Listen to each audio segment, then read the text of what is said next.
तो दोस्तों मेरा फाइनली यहाँ पे जो स्किल असेसमेंट मैंने जो अप्लाई किया था उसका यहाँ पे आउटकम आ गया है। तो मैंने इस समय 3 जो एनजेस्को कोड है उसके अंदर मैंने अप्लाई किया था और मैंने सॉफ्टवेयर इंजीनियर, डेवलपर और प्रोग्रामर ये सारे प्रोफाइल के अंडर ही मैंने ये तीन एक ही साथ 3 कोड में स्किल असेसमेंट अप्लाई किया था एसीएस अथॉरिटी के थ्रू। तो इसमें क्या है कि जैसे लगभग मैंने ये अप्लाई किया था 20 अगस्त 2024 को और इसका आउटकम जो आया है ये 15 अक्टूबर 2024 को, यानी कि लगभग 2 महीने के आसपास का यहाँ पे टाइम लगा। और जो अभी देखिए कि क्या हुआ है कि पुराने जो एप्लीकेशन थे यहाँ पे एसीएस जो आउटकम यहाँ पे देती थी पुराने एप्लीकेशन पे, उसकी फ़ीस क्या थी उस समय अराउंड $650 के आसपास थी। लेकिन बाद में इनका जो अपडेट आया उसके बाद से लगभग 1450 जो ऑस्ट्रेलियन डॉलर था उसके हिसाब से यहाँ पे आया हुआ है।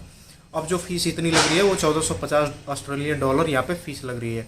ये फ़ीस बढ़ने की वजह क्या क्या है, जैसा कि मैंने पिछले भी वीडियोस में बताया कि ये फ़ीस इसलिए बढ़े हैं क्योंकि पहले क्या होता था कि एक ही एनजेस्को कोड एक टाइम में अप्लाई कर सकते थे। ठीक है, तो मान लीजिए $650 की आपने पहले फ़ीस जमा की, उसके बाद से स्किल असेसमेंट के लिए अप्लाई किया, उसमें आपने एक एनजेस्को कोड डाला और उसके बाद से सबमिट कर दिया।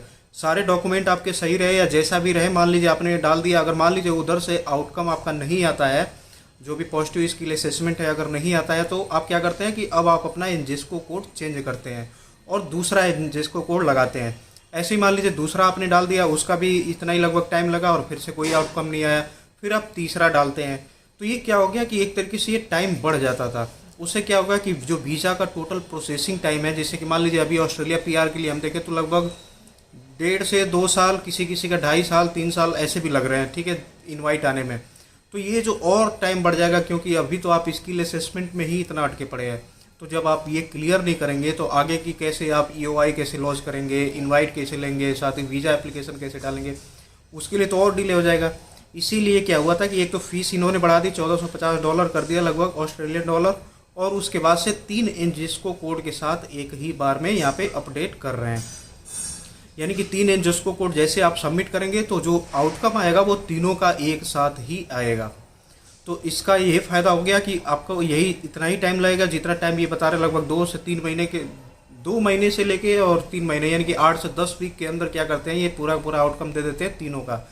तो मेरा क्या हुआ कि मैंने 20 अगस्त 2024 को मैंने अप्लाई किया था, तो ये फाइनली लगभग 14 अक्टूबर को, मुझे लग रहा है कि 14 अक्टूबर को प्रोफाइल मेरी प्री स्क्रीनिंग से सबमिटेड तक पहुंची, यानी कि एक स्टेटस आगे बढ़ा।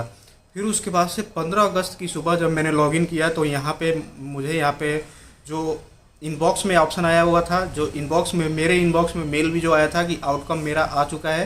तो मैं लिंक के थ्रू गया, लॉगिन किया स्किल असेसमेंट एसीएस के पोर्टल पे, तो वहाँ पे तीनों के तीनों डॉक्यूमेंट अवेलेबल थे, जिसमें मैंने 3 एनजेस्को कोड लगाए थे, तीनों के तीनों में पॉजिटिव स्किल असेसमेंट आई हुई है। अब देखिए उसमें क्या कुछ चीज़ें हैं जो आपको जानने की ज़रूरी है। जैसे मान लीजिए मेरा 6 साल के आसपास का आईटी में एज अ सॉफ्टवेयर इंजीनियर या सॉफ्टवेयर डेवलपर इस तरीके का एक्सपीरियंस है। अब इन्होंने क्या किया कि जो स्टार्टिंग का टाइम होता है, जैसे कि मेरा कॉलेज 2018 के जुलाई के आसपास ख़त्म हो रहा था। ठीक है, जो बैचलर डिग्री मैं किया था आईटी का वो 2018 जुलाई के आसपास यहाँ पे ख़त्म हो रहा था, लेकिन मेरी जो जॉब लग गई थी वो मार्च 2018 में ही लग गई थी, यानी कि कॉलेज ख़त्म होने से पहले ही 3-4 महीने पहले लग गई थी। तो जिस कंपनी में मैं गया था एज अ ट्रेनी गया था, फिर मैंने वहाँ पे सारा अपना ट्रेनिंग वगैरह किया था, फिर लगभग उस कंपनी के अंदर 2 साल के आसपास मैंने काम किया था। तो यहाँ पे एसीएस ने क्या किया है कि जो स्टार्टिंग का 2 साल का जो आपका ऑफिस का जो टाइम होता है या ऑफिस में जो आपने काम किया था वो चीज़ डिडक्ट कर देते हैं।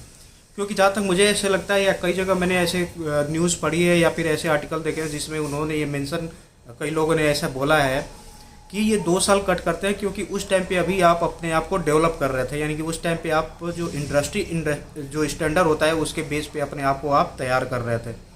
तो इसीलिए वो 2 साल कंसीडर नहीं करते, उसके बाद से आप रेडी हो गए असली जो काम होता है वो करने के लिए।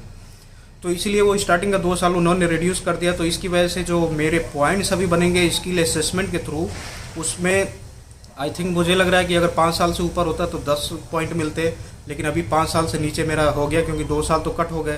तो लगभग 3.5-4 साल का एक्सपीरियंस इन्होंने काउंट किया, तो उसकी बेस पे क्या होगा कि 5 पॉइंट मिलेंगे मेरे पॉइंट्स के अंदर। तो जो ऑस्ट्रेलिया का जो मिनिमम पॉइंट जो सिस्टम है उसमें क्या कहता है कि 65 पॉइंट आपके होने चाहिए।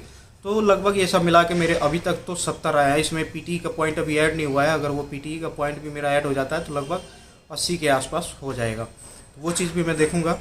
तो इस तरीके से यहाँ पे जो स्किल असेसमेंट आया है लगभग इतना ही टाइम के अराउंड आता है। तो अगर आपने भी अगर कोई ऐसा एप्लीकेशन आपने स्किल असेसमेंट को यानी कि ACS अथॉरिटी को अपना सबमिट किया है, तो लगभग उनका जो स्टैंडर्ड टाइम अभी चल रहा है वो 8 से लेके 10 वीक का चल रहा है।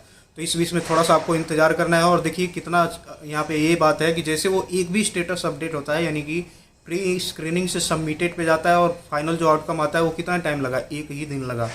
तो अगर आपके सारे डॉक्यूमेंट वहाँ पे अटैच है प्रॉपर तरीके से तो आपको यहाँ पे टाइम नहीं लगेगा। जब वो कोई भी केस अथॉरिटी, कोई भी केस ऑफिसर अगर आपके स्किल असेसमेंट को वहाँ पे देखने आएगा, अगर आपके सारे डॉक्यूमेंट होंगे तो आपके 1 ही दिन के अंदर प्रोसेस हो जाएंगे।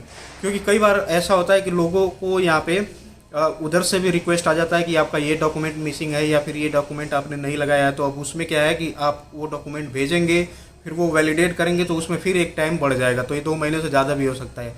तो इसीलिए जब भी आप अपना स्किल असेसमेंट यहाँ पे अप्लाई करें, किसी भी अथॉरिटी को, वेटासिस हो गया, ACS हो गया, तो वहाँ पे आप अपने सारे के सारे डॉक्यूमेंट सबमिट करें एक बार में ही, जिसमें आपका हो गया एजुकेशन से रिलेटेड हो गया या वर्क एक्सपीरियंस से रिलेटेड हो गया, वर्क एक्सपीरियंस से रिलेटेड। और इन सब डॉक्यूमेंट से रिलेटेड ऑलरेडी जो ऑस्ट्रेलिया PR की सीरीज़ है इस चैनल पे, इसमें आप जाके देख सकते हैं। इन सब से रिलेटेड मैंने वीडियो बनाया कि कौन कौन से डॉक्यूमेंट आपको लगेंगे और जिनको आप प्रॉपर तरीके से अपने जो भी आप ये सबमिट करने जाते हैं, आप जो ये सबमिट करने जाते हैं स्किल असेसमेंट, उसमें ये पूरा एक बार में ही अपलोड कर दें। ठीक है, तो मेरा यहाँ पे स्किल असेसमेंट आ गया। अगला जो स्टेप शुरू हो रहा है अब, वो मेरा शुरू हो रहा है EOI। तो EOI कैसे करते हैं और इसके अंदर भी क्या क्या प्रोसेस है वो सब कुछ भी आएगा आगे आने वाली वीडियोज़ में। तो अगर आपको ऑस्ट्रेलिया की PR की ये पूरी सीरीज अगर आपको अच्छी लग रही है, अगर आपको जानकारी यहाँ पे मिल रही है, तो चैनल को जरूर सब्सक्राइब करें और साथ ही साथ वीडियो को लाइक करें।